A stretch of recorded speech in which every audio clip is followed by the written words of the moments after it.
నమస్కారం ఘంటారావానికి స్వాగతం. ముందుగా ప్రధాన అంశాలు. హైదరాబాద్ను ముంచెత్తిన వర్షాలు, ఎల్లో అలర్ట్ జారీ, చెరువులను తలపిస్తున్న రోడ్లు, పొంగిన నాలాలు.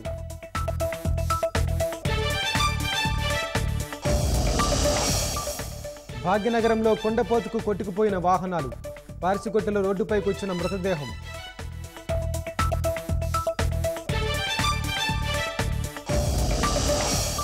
ఉమ్మడి కర్నూలు జిల్లా వ్యాప్తంగా భారీ వర్షాలు, వాగులు వంకలు హోరు, రాకపోకలకు అంతరాయం.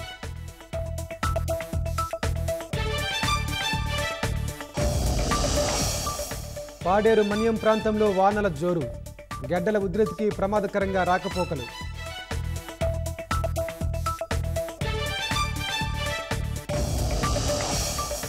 ఏడీబీ, ప్రపంచ బ్యాంకు ప్రతినిధులతో నేడు సీఎం భేటీ, అమరావతి నిర్మాణానికి ఆర్థిక సాయంపై చర్చ.